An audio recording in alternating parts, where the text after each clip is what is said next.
Salut, comment ça va ? C'est un nouvel épisode, le 52e, nouvel épisode, oui, mais surtout la seconde partie de l'épisode que l'on a commencé il y a 15 jours maintenant. Une discussion plutôt sympa et qui concernait la politesse et plus précisément la politesse en France.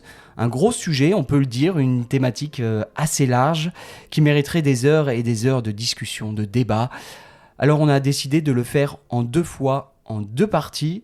Et juste avant de reprendre notre échange qu'on avait mis sur pause pendant 2 semaines, je dois bien sûr saluer Violaine qui est juste en face de moi comme d'habitude. Coucou Nathan, salut tout le monde. La forme, tout roule ? Plutôt pas mal, ouais, tout va bien. Je viens juste de lire tous les commentaires qu'on nous a laissés sur YouTube. Et oui, parce que nous sommes sur YouTube pour ceux qui ne sont pas encore au courant. Et je lisais les réactions sur le premier épisode concernant la politesse. Et Anthony, qui habite en Angleterre, nous a laissé un petit commentaire à ce sujet. Anthony que l'on connaît bien, non ? C'est bien lui qu'on voit aussi en leçon privée de temps en temps. Exactement, c'est bien lui et il confirme les 2 bises, en tout cas en Angleterre, dans son entourage.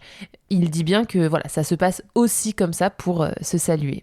On en fait 2 alors là-bas en Angleterre, une à gauche et une à droite. En tout cas chez lui, comme tu l'as dit, comme chez nous aussi, en tout cas dans la plupart des régions et des coins de France, finalement ça marche comme ça, c'est classique.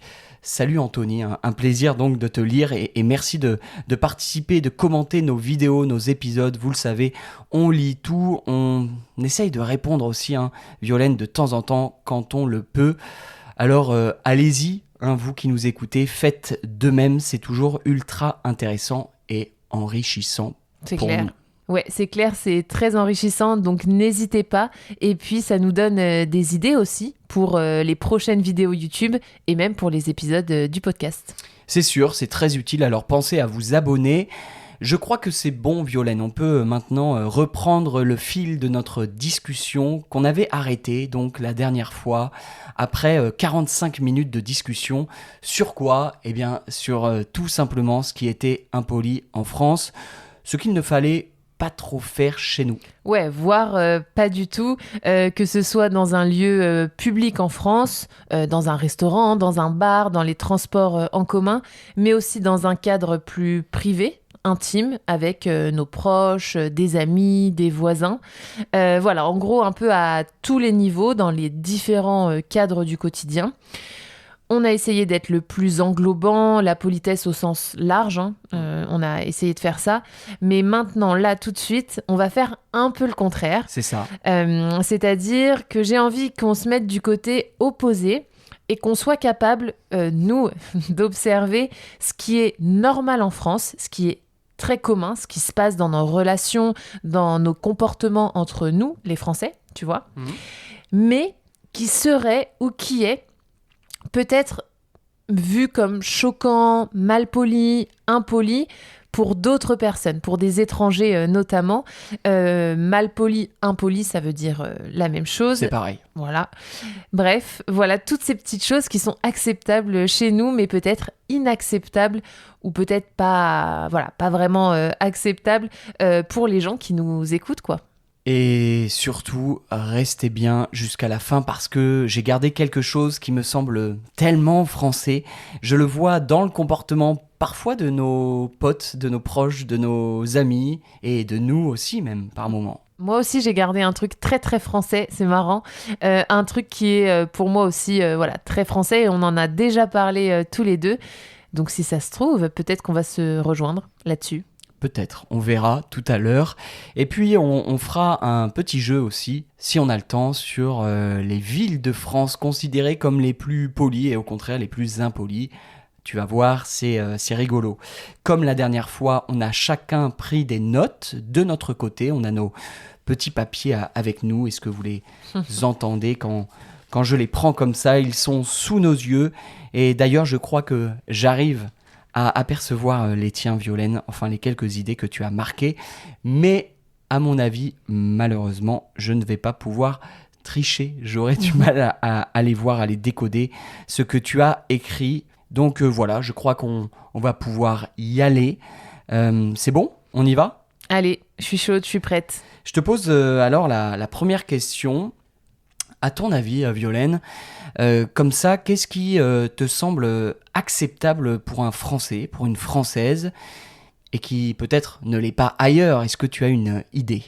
Ouais, quelque chose qui m'est venu très spontanément, même immédiatement quand j'ai pensé à cette question. Bah évidemment, c'est la question du pourboire, parce que voilà, on sait que ça se passe de manière ultra différente dans d'autres pays, notamment les États-Unis, pour ne pas les citer. Ce que je veux dire par là, c'est que ce n'est absolument pas impoli en France de ne pas laisser de pourboire. C'est donc voilà, totalement normal ou habituel de partir du resto, de quitter un bar, un café, sans laisser des petites pièces derrière nous. Donc sans laisser le moindre pourboire. Et je crois que t'es assez d'accord avec moi sur ce sujet parce qu'on en a déjà parlé tous les deux.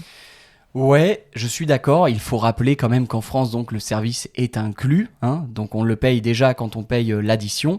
Mais je suis d'accord avec toi, ce n'est pas mal vu.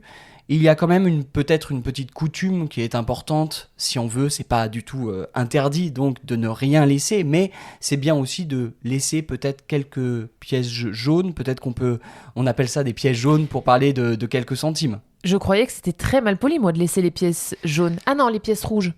Ah oui, c'est vrai qu'on dit pièces jaunes ou les pièces rouges parce que les pièces sont jaunes. Je crois qu'on peut dire un peu les deux. Bref, tu trouves ça impoli de laisser des petites pièces? De laisser par exemple 5 centimes, 2 centimes et 1 centime qui sont donc les pièces rouges, cuivre en France. Je trouve ça extrêmement impoli. Même de payer avec, je trouve ça impoli. Mais moi je parle donc des pièces jaunes. Exactement. Donc les pièces jaunes, c'est à partir de 10 centimes, 20 centimes, 50 centimes. En fait, je crois que ça dépend ce que tu consommes, quel est le montant de l'addition. Si par exemple tu vas juste prendre un café et que tu payes peut-être 2 euros, tu peux laisser 10 centimes, tu ne vas pas laisser plus. Par contre, si tu vas au restaurant et que ta note, ton addition est de 50 euros, c'est un peu bizarre de laisser 10 centimes, tu vas laisser un peu plus. Quelle est ta théorie ? Ma théorie, c'est que je crois que maintenant les Français, enfin les gens en général, sont de plus en plus exigeants sur le service. Donc je sais que les restaurateurs se plaignent un peu du fait qu'il y ait de moins en moins de pourboires. Moi, ma théorie, c'est de laisser un pourboire si on est satisfait et de le laisser proportionnel à la note, comme tu dis. Mais c'est vrai que moi, je suis un peu comme ça. Moi, je laisse un pourboire que quand je suis extrêmement satisfaite. Et si, par exemple, j'ai eu un mauvais feeling, un mauvais contact avec le serveur ou la serveuse, je vais pas laisser de pourboire et ça va un peu être une sanction, tu vois. Moi, j'ai tendance à être assez généreux, à laisser toujours un peu de pourboire, mais voilà, comme tu l'as dit, de manière proportionnelle. Si je vais payer un resto à 50 euros, je vais pas laisser 10 centimes, mais je vais pas laisser non plus 20 euros. Pour 50 euros, par exemple, à l'addition, je vais laisser quoi ? 1 euro ? Quelque chose comme ça. Si on va, les gens qui vont manger dans des restaurants étoilés, ça va être proportionnel. La note, l'addition va être beaucoup plus haute, donc peut-être qu'ils vont laisser 5 euros, 10 euros grand maximum. Mais en fait, au-delà de 5 euros de pourboire, pour moi, c'est beaucoup trop. Et là, je crois qu'on aurait l'impression que tu es un touriste étranger. Tu passerais pour un touriste étranger si tu laissais plus de 5 euros au resto de pourboire. Donc je pense que la coutume, c'est de laisser quelque chose, mais un tout petit pourboire, quoi. Mais donc toi, il y a des situations où tu ne laisses pas de pourboire ou tu laisses à chaque fois un pourboire ? C'est vrai que si je prends juste un café, je vais pas laisser de pourboire. Mais à partir du moment où je consomme peut-être 2 ou 3 verres, à partir de 10 euros, je vais laisser 20 centimes. Même si t'es pas satisfait du service ou de l'expérience. C'est rare de ne pas être satisfait. Évidemment, dans un cas comme ça extrême, pour juste commander un soda, une boisson ou un verre de vin, c'est quand même rare d'être vraiment insatisfait. Mais évidemment, si ça se passait, ce genre de scène, eh bien, je ne laisserai rien. Ok. En tout cas, tout ça pour dire que si vous ne laissez pas de pourboire en France, on ne vous fera pas les gros yeux, comme on dit, c'est-à-dire qu'on ne vous regardera pas mal, parce que voilà, c'est normal et c'est quotidien pour les serveurs de ne pas recevoir de pourboire. Tu sais que j'ai un ami, que je ne citerai pas ici, mais qui, il y a 2 ans, je crois, à Paris, m'a fait cette réflexion. Quand j'ai laissé un pourboire, il m'a dit on n'est pas aux États-Unis ici. Donc pour lui aussi, ça l'avait peut-être dérangé que je laisse 1 euro ou 2 euros seulement dans un resto. Mais voilà, comme vous voulez, mais ne laissez pas plus de 3, 4 ou 5 euros quoi, à la fin comme pourboire. On passe au deuxième cas peut-être que moi j'ai remarqué. Allez. Et j'ai envie de partir sur autre chose, sur une autre idée sur laquelle j'ai quelques doutes, je dois te l'avouer. C'est-à-dire qu'il y a une forme de débat peut-être, et j'accepte la contradiction. Tu vas voir ce à quoi je pense, ce dont je veux parler, c'est la question du sourire. Ne pas sourire en France, est-ce que c'est mal vu? Est-ce que c'est impoli? Il y a une expression pour ça, quand on ne sourit pas, on peut dire on fait la gueule. C'est une expression un peu familière pour dire voilà qu'on a le visage aussi fermé. Quel est ton avis? Est-ce que ça signifie quelque chose? Moi j'ai l'impression que beaucoup de Français ne sourient pas, et je pense que certaines personnes qui nous écoutent partagent cet avis. Mais en France, c'est pas mal vu. Pour moi, pour toi, est-ce que c'est mal vu? Non, pour moi, c'est pas du tout mal poli de ne pas sourire. En général, hein, dans la société, je parle pas pour moi.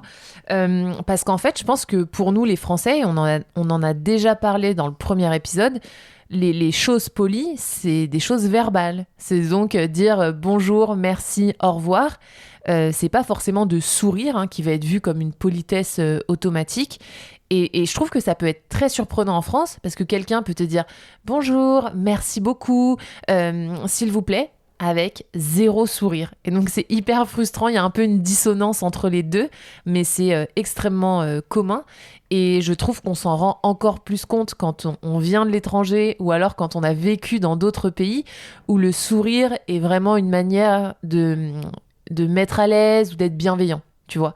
Mais en France, pas du tout. J'ai même l'impression que trop sourire, pour nous, ça sonnerait faux.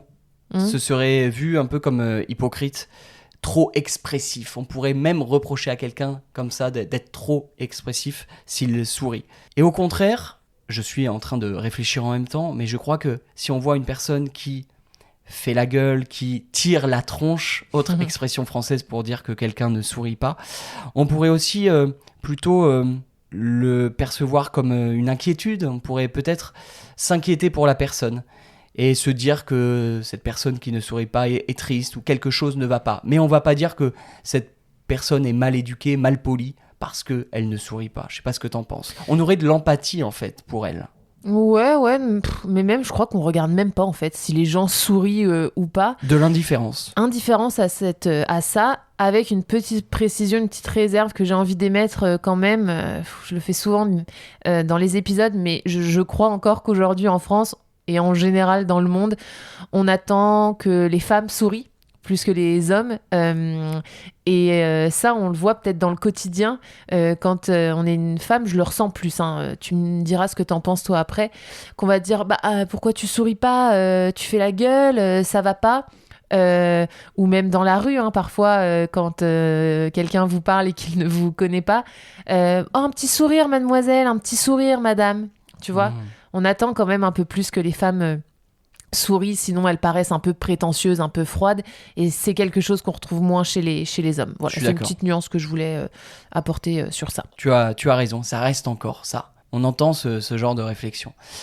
Tu passes au troisième cas peut-être que tu as noté. Ouais, je tourne la page et je me mets loin pour pas faire trop de bruit. Alors là encore, c'est quelque chose de très niche, comme on dit, de très précis.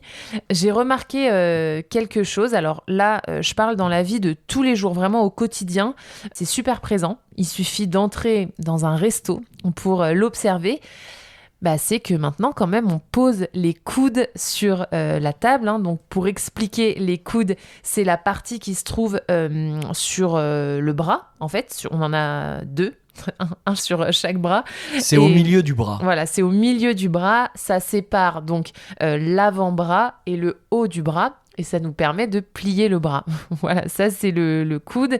C'est la partie un peu dure derrière. Exactement. Et en fait, quand on est enfant, très souvent en France, on entend nos parents, quand on est à table, mets pas les coudes sur la table, mets juste tes mains sur la table, mettre les coudes, c'est mal poli. Voilà, je sais pas comment ça se passe ailleurs, mais chez nous, c'est comme ça. Est-ce que tu sais d'où ça vient ? Non. Cette tradition ? Non. Elle remonte au Moyen-Âge. Oh. J'ai fait mes petites recherches. Et en fait, pour se protéger des agressions, on te disait de garder donc les mains un peu en bas, posées, pour se protéger parce qu'on pouvait avoir des agressions qui venaient à table de la gauche ou de la droite, de l'invité, du convive à gauche ou à droite. Donc on préférait garder les mains un peu collées au corps pour pouvoir donc surveiller ce qu'il y avait à gauche et à droite. Et puis je crois aussi que c'était pour ne pas prendre trop de place sur la table quand on était nombreux à table sur la même table, parce que c'est vrai que avoir les coudes sur la table, en fait, on prend plus de place à gauche ou à droite, quoi. Donc ça vient de là, ça remonte quand même un peu cette tradition de ne pas mettre les coudes sur la table, ça remonte au Moyen-Âge. C'est hyper intéressant et donc ça remonte, mais moi j'ai l'impression que maintenant on est de moins en moins strict avec cette règle qui est quand même une règle de politesse et que maintenant c'est presque devenu anecdotique et que c'est plus vu comme impoli. Alors je sais pas si c'est juste nous qui pensons ça ou si c'est plus général, mais est-ce que tu es d'accord? En tout cas moi ça me choque pas du tout de mettre les coudes sur la table. Complètement, ça a évolué. Je dirais peut-être que voilà, si on a un repas très formel, professionnel, vraiment sérieux, on va au début du repas, en attendant le plat, peut-être éviter de mettre les coudes sur la table. Et si au contraire le repas est informel, comme dans la plupart finalement des cas, avec la famille, avec les amis, avec les proches, là c'est plus décontracté et évidemment c'est pas choquant, c'est pas impoli de mettre les coudes sur la table, quoi. Surtout que je trouve que c'est la position la plus confortable et les repas, on le sait, en France ils sont longs et puis c'est un moment convivial où on échange et où on parle, où on émet des idées et notre opinion, et donc je trouve que c'est la meilleure posture pour le faire. Donc voilà, moi ça me choque pas. Après, si vous allez dans un resto gastronomique ou étoilé, peut-être qu'on peut s'en passer, mais encore que, je suis pas sûre. Complètement d'accord, carrément d'accord, Violaine, avec toi sur ce point, c'est secondaire, anecdotique. Je passe à un autre sujet qui se rapproche un petit peu du sujet précédent, plutôt dans la niche aussi, comme tu as dit, et aussi parce que j'ai pas forcément d'avis tranché sur la question, donc j'attends aussi ton avis. Rappelle-toi, dans le premier épisode, il y a 15 jours, je t'ai parlé de téléphoner dans le train, qui est plutôt mal vu en France, quoi. Désagréable, voire insupportable, même pour les gens autour. Là, on va changer d'endroit, on va garder le téléphone. Et je suis curieux de connaître ton avis là-dessus. C'est la question donc du téléphone, alors non pas dans le train, mais à table.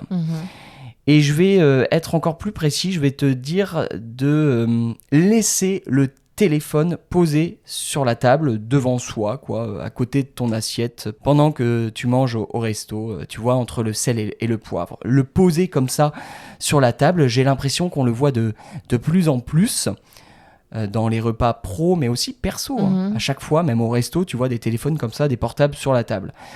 Je pense qu'il y a 5 ans encore, 10 ans, et même 15 ans, au début du téléphone portable, c'était mal vu. Il fallait le ranger, le garder dans son sac, par exemple, ou dans sa poche.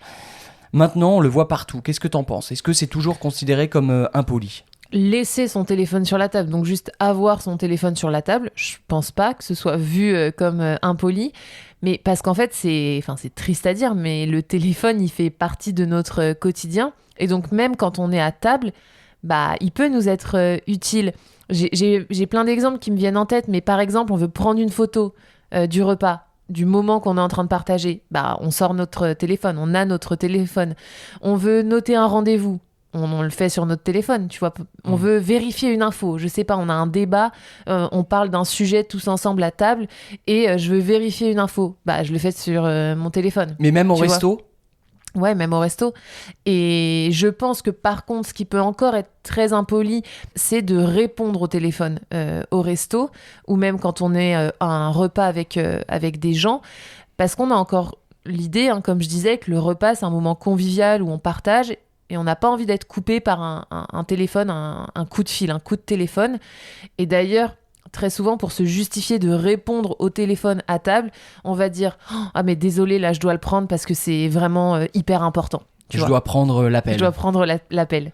Oui, donc jeter un coup d'œil, on va dire, ça passe, c'est complètement acceptable. Je dirais S'en servir dans le cadre du repas, tu vois, pour prendre une photo, tout ça, je trouve que c'est acceptable. En fait, pour répondre à un texto rapide, à un message rapide, ça va. Un appel, répondre à un appel important, là aussi, c'est complètement toléré. Par contre, prendre son téléphone portable pour scroller, pour aller sur les réseaux sociaux, sur Instagram par exemple, et juste défiler Ouais, non. par curiosité et peut-être parce qu'on s'ennuie à table, là, évidemment, ça envoie un message extrêmement désagréable aux autres invités présents à table. Surtout s'ils sont en train de parler. Et Voilà. que nous, pendant ce temps, on scrolle. On Mais défile. en tout cas, laisser poser le téléphone portable devant soi, c'est la norme aujourd'hui, c'est commun.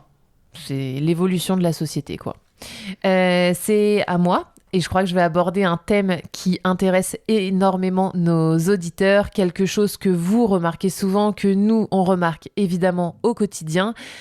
Critiquer, donner son avis, se plaindre en France, est-ce que c'est mal poli ou est-ce que c'est acceptable ? Franchement, la réponse, elle est dans la question. Et si ce type de comportement était mal vu en France, je crois que ça se saurait, ce n'est pas impoli. Il n'y a pas de débat, il n'y a aucun débat, c'est un stéréotype qui se confirme aussi. Nous, on le sait, hein, quand on se promène, que ce soit en France ou à l'étranger, on croise énormément de Français qui se plaignent, on se fait la réflexion, qui critiquent, qui partagent leur avis. C'est vrai. Et très souvent, en fait, avec la réflexion, je crois que c'est un bon moyen de lancer une conversation. La plainte, j'ai plein d'exemples. Hein. Par exemple, vous rejoignez une amie au café, vous arrivez, vous dites « Oh là là, mais il y a plein de monde là sur la terrasse. Oh là là, on est assis juste à côté de gens qui fument. » On se plaint. Premier contact. C'est presque comme un tic de langage. Un tic de langage, Ça exactement. ça permet de lancer la conversation quand on ne sait pas quoi dire. C'est ça. Quelqu'un vient vous chercher à la gare, il peut vous dire « Oh là là, mais il y avait plein de monde, j'ai pas réussi à me garer, j'ai galéré pour trouver une place. » Voilà, ce genre de choses. Ou il pleut, j'ai chaud, j'ai froid, pourquoi il y a la clim dans le métro, pourquoi il y a le chauffage. Ça permet voilà, d'engager la conversation et de créer un premier contact, un lien social, quoi. Même avec quelqu'un qu'on connaît déjà, on aime bien commencer par une petite plainte. Mais je crois aussi, Nathan, tu me diras ce que t'en penses, que en France, se plaindre et critiquer, c'est presque une preuve d'intelligence. Parce que vous le savez sûrement, mais en France, on valorise énormément l'esprit critique. Et donc, se plaindre, bah, en fait, c'est voilà, montrer qu'on sait penser et on sait noter les choses qui ne vont pas et les remettre en question. C'est presque comme dire comment ça va. C'est très, très fréquent. Alors, moi, je vais donner mon avis. Perso, c'est vrai qu'il faut se plaindre, c'est bien, mais il faut le faire avec nuance quand même. Parce que sinon, on peut très bien entendre de la part de la personne à qui on parle, il ou elle se plaint tout le temps, et donc on va trouver ça un peu abusé, fatigant, même si on ne va pas considérer ça comme forcément impoli. Et l'extrême inverse est aussi vrai. Quelqu'un qui ne se plaint jamais, qui ne remet rien en question, on va dire « Oh là là, mais c'est un bisounours, il est un peu niais. » Tu vois ? Donc c'est hyper dur de trouver le juste milieu sur la plainte en France. Faut le faire un peu. Mais on va se méfier d'une personne qui ne donne jamais son avis. Tu as raison. En tout cas, s'il est français ou si elle est française. Voilà, donc voilà, plaignez-vous, critiquez, mais de manière nuancée et puis raisonnée. Comme tout un peu ce qu'on énonce dans cet épisode. C'est ça. Et maintenant, j'ai envie d'aller un peu plus loin. On a parlé de la critique, en tout cas des gens qui se plaignent, etc. Là, j'ai envie de me pencher sur un comportement qui est, je trouve, très présent entre nous, les Français, dans nos relations, dans nos échanges, par moments même certainement un peu trop, mais qui n'est pas vu comme impoli. Ça va peut-être, certainement, en choquer quelques-uns parmi nos auditeurs, Violaine. Eh bien, c'est le fait de se moquer, gentiment, je précise, mais des petites moqueries, des taquineries, même des insultes amicales, mais des insultes quand même. Voilà, en France, je crois que certaines impolitesses apparentes, en apparence comme ça, peuvent en réalité être perçues comme des marques d'affection. Je sais pas ce que t'en penses, mais alors là, je parle évidemment de contexte très familier, de contexte amical, mais parfois, insulter, se moquer, taquiner quelqu'un, un ami par exemple, eh bien ça va être une preuve d'amitié. Totalement. Je suis totalement d'accord. La chamaillerie, la taquinerie fait partie des amitiés, je trouve, en tout cas en France, ce qui est en lien avec notre manière de faire de l'humour en France, avec beaucoup d'ironie, voilà, beaucoup de second degré, comme on dit. Donc de lire entre les lignes, finalement. Lire entre les lignes, c'est-à-dire essayer de décoder, de voir ce qu'il y a derrière, c'est ça. On peut peut-être donner des exemples de phrases pour que ce soit clair. C'est hyper dur, mais oui, on va essayer de donner des exemples. Par exemple, quelqu'un qui fait une bêtise, quoi. Je sais pas, quelqu'un qui va renverser un verre d'eau et vous lui dites « Oh là là, mais t'es un boulet, sérieusement. » Être un boulet, tu peux expliquer ? Un boulet, c'est comme un boulet de canon, c'est quelque chose de lourd, donc ce serait considéré comme être un poids. T'es un boulet, c'est un peu, t'es un poids, tu gênes, tu déranges. T'es maladroit. T'es maladroit, là, dans ce cas-là. Mais donc, c'est un peu violent, quand même, mais comme c'est un ami, on le dit à un ami, eh bien, normalement, la personne va l'accepter. Ouais, et rigoler. Et rigoler. Ce sera vu comme une blague. Autre exemple, peut-être, si t'as un copain qui te fait une blague ou qui dit une bêtise, tu peux lui dire oh, t'es un petit con. Alors, un petit con, c'est une vulgarité. Évidemment, si on le dit au premier degré à quelqu'un qu'on ne connaît pas, c'est une insulte. Donc c'est violent, c'est méchant. Mais là, on rajoute le petit pour plus d'affection. C'est vrai. Petit, ça montre de l'affection. J'ai un autre exemple, par exemple. Si t'as un ami qui est mal coiffé le matin, il se lève et puis il a les cheveux en pétard, comme on dit. Bon, il ne s'est pas coiffé, il n'a pas eu le temps. Toi, tu peux lui dire gentiment, parce que tu l'aimes bien, ton ami, tu peux lui dire « Oh, je sais pas, t'as fait quoi avec tes cheveux ? Tu es passé dans ton aspirateur ou tu es passé dans la bouche du métro, enfin, ce que tu veux. » Mais là aussi, ça peut être vu comme un peu bizarre, agressif, mais non, c'est une marque d'affection. Oui, non, mais bien sûr, je crois que c'est lié à ce qu'on disait tout à l'heure, que l'esprit critique est valorisé, donc faire des petits pics, des petits tacles, c'est un peu une forme d'intelligence, on considère que c'est un peu une forme d'intelligence, et on se renvoie la balle, souvent on se clash l'un et l'autre avec nos amis, et voilà, c'est une dynamique de relation, on va dire, et comme tout ce qu'on a dit depuis le début, il faut que ce soit nuancé, il faut que ce soit mesuré, parce que évidemment, si vous passez votre temps à clasher une personne, au bout d'un moment, elle va en avoir marre et elle va dire « Ça va, c'est bon, t'as terminé de me clasher ». Donc voilà, quand c'est nuancé et raisonné, encore une fois, c'est fun, c'est marrant. Après, quand c'est excessif comme tout, c'est chiant. C'est trop. Il faut trouver le bon compromis, le juste milieu. Mais voilà, ces petites réflexions, ça montre aussi que tu es à l'aise avec la personne, que tu te sens bien avec. Bon, Violaine, on a fait le tour, je crois. On a essayé de résumer, de donner notre avis sur ce qu'on constate. Mais j'ai envie de te poser quelques questions. Voilà, parce que j'ai vu des classements et il y a un petit quiz rigolo à faire sur les villes de France. Est-ce que tu peux peut-être me répondre à cette question ? Je pense que oui, parce que je vois la réponse. Selon toi, quelle est la ville française la plus impolie de France ? Je vais essayer de pas être dans le stéréotype, mais je vais l'être un peu. Paris, je dirais. Alors, ce n'est pas Paris, ce n'est pas la capitale française, et je vais juste peut-être préciser un peu les critères. Qu'est-ce que ça veut dire, la ville la plus impolie de France ? Alors, c'est une plateforme dont j'ai oublié le nom, une plateforme d'ailleurs de langue, je crois, qui a fait cette petite enquête, cette étude en tout cas, qui a interrogé les habitants de plein de villes françaises. Et en fait, en gros, on s'est concentré sur, par exemple, des incivilités ou des impolitesses comme téléphoner en public, être trop bruyant, ce genre de choses. Je crois qu'il y avait aussi, par exemple, ne pas ramasser les crottes de chiens dans la rue. Voilà, c'était des critères un peu très précis, bref. Donc non, pour répondre à ta question, ce n'est pas Paris, c'est une autre ville de France. Est-ce que c'est une grande ville de France ? Oui. Est-ce que c'est la deuxième plus grande ville de France ? Tu me poses une colle, c'est la deuxième ou troisième ? Est-ce que c'est Marseille ou Lyon ? C'est la ville la plus au nord. Lyon. C'est Lyon. Oh, ma ville donc. Deuxième ou troisième ville de France ? C'est la troisième ville de France maintenant.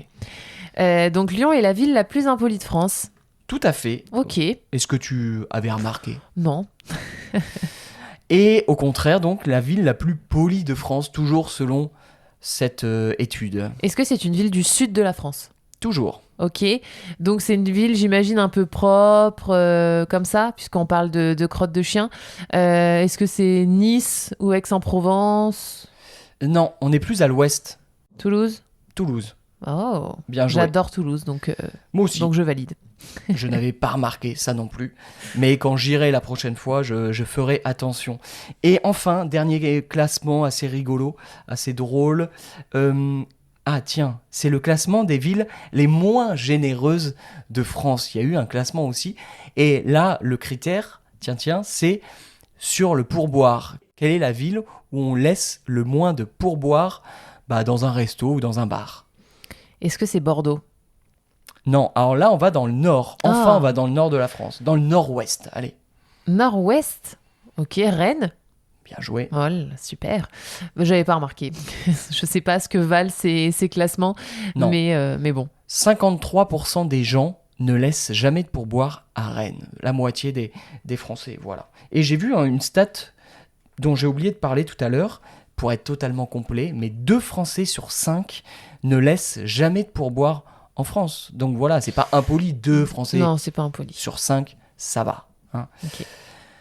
Voilà, je crois encore une fois qu'on a fait le tour, Violaine. Ouais, bon, c'est un peu difficile d'être complet sur la question de la politesse, même si on a fait 2 épisodes, donc je crois que ça va.